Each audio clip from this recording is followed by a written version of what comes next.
when I was in my late childhood, early adolescence, Seinfeld was at its peak. I remember watching that show and thinking, how is this funny? They're literally speaking like I think. They're saying out loud the things that I think.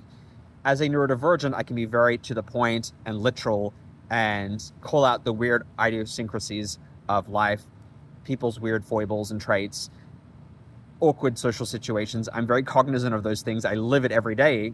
Do I not? As somebody who's neurodivergent, making social mistakes and, putting my foot in my mouth and saying the wrong thing, or embarrassing myself or embarrassing other people without intending to. So it seemed all kind of very obvious to me, and I didn't understand the humor. And I thought, well, okay, if this is socially endorsed, if this is a popular comedy sitcom that people are enjoying, and people enjoy this kind of humor, maybe I can just go all out and be like this and basically be like these people on the show and speak my mind and call out weird things.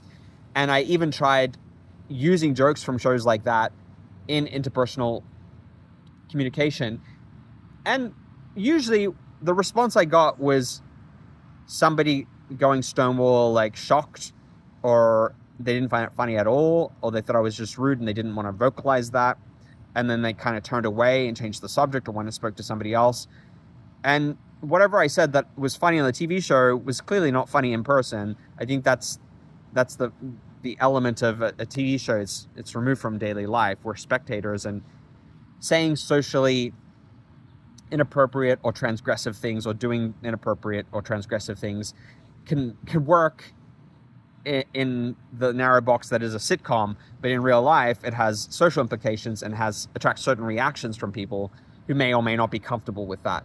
And that was a rude shock to the system, believing I could show up in this way, use what was to me perceived to be vetted and approved, socially approved jokes or humor, and just find that it did not land. And that bugged me, because I'm like, if they get permission to do that, if these comedians get permission to make those jokes, why can't I? Do I need to be on a stage? Do I have to have a certain delivery? Yes, a delivery is also a big component of that. And somebody who had like relatively flat affect and not as expressive vocally, or a lot of challenges as somebody's neurodivergent, I might not use the same body language as other people. I might not have the right sense of timing. I might not be able to read when it's appropriate to make the joke or when it will be well received. You can completely bomb a joke because you haven't mastered that skill and you don't know how to time it, or the delivery isn't right.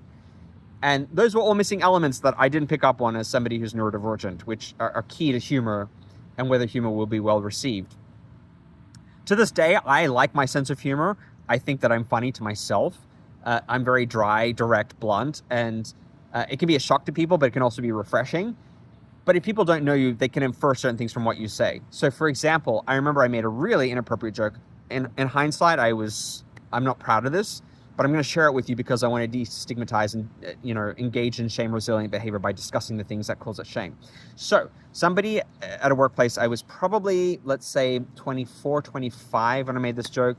So, still developing, young adult, was not very socially cluey. I really wasn't. I hadn't even had my autism diagnosis by that point. They told me that somebody had tethered their puppy in the bed of a truck, and they hadn't secured the puppy very well, because what had happened is, warning, the puppy had jumped out while the car was moving and had died as a result, and was found trailing, attached to the tether.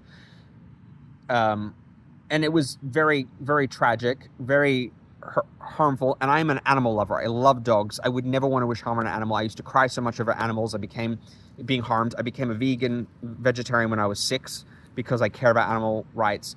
And I made a really harmful, insensitive joke that, this was natural selection, that the puppy had jumped out of the bed of the truck and had died as a result. And that's not funny. It really isn't, because you're joking about an animal dying.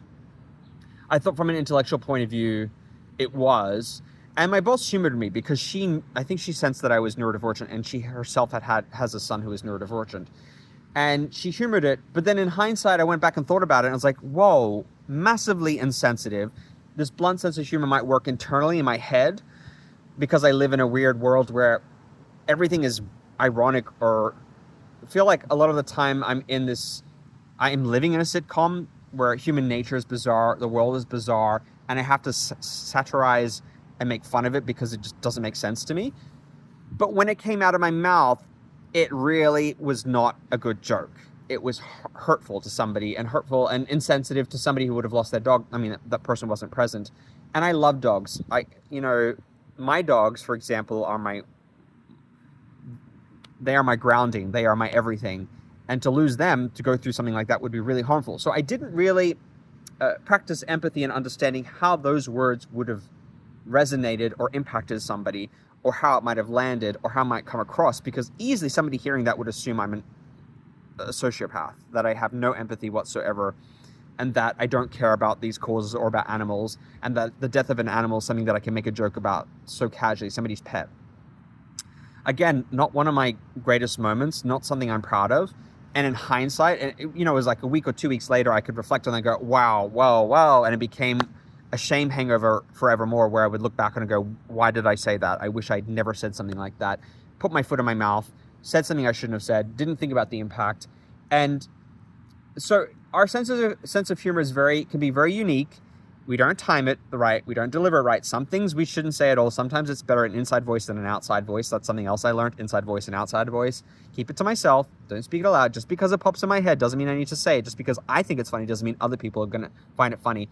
Read the room. Be sensitive to people's needs. Try to practice empathy before you say anything. Think about how your words are going to impact other people. And I mean, that can take a lot of the fun out of humor, especially when you want to be spontaneous. As an ADHDer, I want to be very spontaneous with my humor and say things that come to the top of my head. But I can say something that's really harmful because I don't take that time to consider how the words might impact somebody, or how they might or might not land. And so slowing down and thinking it through and go, could this be read or misinterpreted, or could it be harmful to other people? I have to kind of go through that process manually. I now am old enough to have a catalog of previous experiences, many of them negative, where I've said and done the wrong thing, and I can catch myself because my brain pulls this index out and is like, oh yeah, you said this before, don't say this again. Could this be, and I question myself, could this be harmful? Could this upset somebody? Do I need to be more sensitive in what I'm saying? And so I check myself and catch myself. Sometimes things slip through, and then I have to catch it and repair and apologize when I said, I'm like, wow, I didn't realize how that might have landed. I'm realizing that's really insensitive. I'm so sorry. Can I get a do-over? Can I do this again? And people are pretty gracious for the most part about that kind of stuff. But you have to be on your toes and catch yourself when you say those things, because otherwise people make inferences about you, judgments, and draw conclusions that might not align with who you are and how you feel. So have you ever been in a situation like this where you've used sitcom humor or humor you've observed in a TV show or a movie and that seemed appropriate or funny, and then it didn't land? Have you ever shot from the hip and said something that you thought was funny, but that for somebody else actually was harmful or hurtful, and they had a negative reaction, and you had to kind of reel it back in or repair, or you were left with a shame hangover reflecting on what you said and how it harmed other people days, weeks, months, even years later? Tell me all about your experiences. I would love to hear from you.